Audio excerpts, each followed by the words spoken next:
Joining me now is former federal prosecutor and author of License to Lie, Sidney Powell.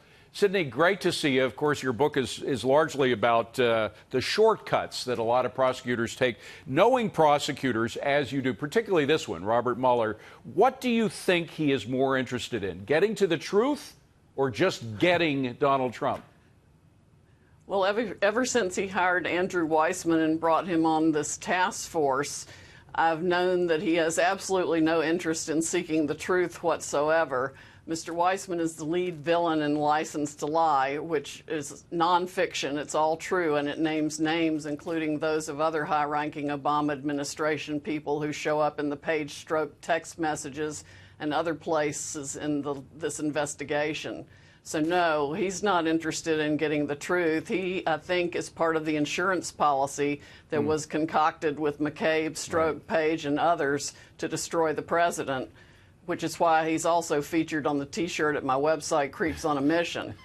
So why should anyone, not just the president, but anyone, cooperate with somebody who's out to get their scalp? Well, I understand why the president wants to, and I appreciate the fact he has been the most transparent president in long history, but I would not allow him to do that under any circumstances were I advising him. You just simply cannot trust that environment to produce anything other than an indictment for the slightest misstatement. I mean, look at Mr. Papadopoulos, who simply gave a wrong time frame for some of his conversations with people and wound up being indicted. Well, meanwhile, the real collusion story, the story of the collusion between the FBI and the DOJ and possibly even the CIA over the Trump dossier and Christopher Steele, the author of that dossier, and Fusion GPS, funded by Hillary campaign.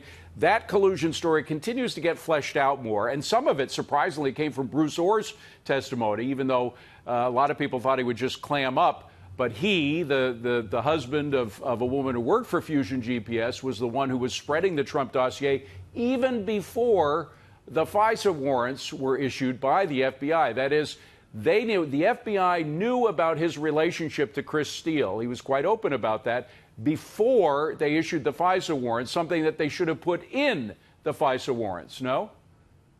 Oh, yes. They left out a lot of information that should have been included. Well, in fact, since the entire thing was made up, there should never been any FISA warrant applications to begin with.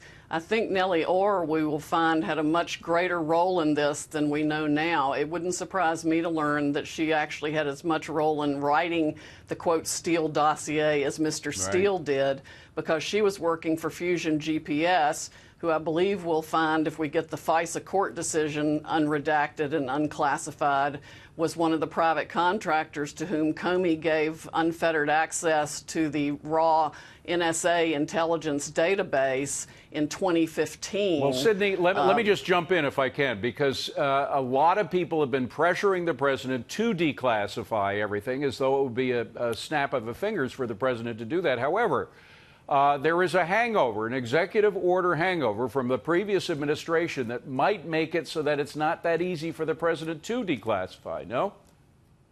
Well, there are a lot of considerations that go into declassifying something, the main thing being national security and the presence of any, quote, sources or methods, they call it, for the information that need to be protected. But it's not that hard to read these documents and tell what really needs to be kept secret versus which is a cover-up of information that the taxpayers and the public are entitled to know.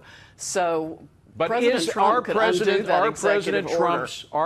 Trump's hands now tied by an executive order that prevents declassification by President Trump? No, he can undo that executive order. Anything Obama did by executive order, President Trump can undo by executive order. He just needs to be mindful of the considerations that warranted the executive order in the first place. Speaking of President Obama, it's a little off track from your book and your particular expertise, but I'm wondering, his outrageous, I would call it, attack, certainly unprecedented attack on President Trump. Most presidents in my lifetime have had the decency to be quiet about the successor, even if they totally disagreed with what their successor was doing. This president is obviously breaking with tradition. What do you think about that? I was absolutely appalled. It is a 200-plus year tradition of silence for the past president to allow the new administration to do what the voters wanted it to do without that intrusive interference. He paid lip service to that in his speech and then proceeded to absolutely destroy it. He just walked all over and spit on that tradition. It's nothing short of outrageous and appalling. Do you think there will be blowback from this? I hope there's blowback. I mean, as best I can tell, the Democrats have the donkey as their logo for a reason, and most of them are acting like the southbound end of the northbound donkey.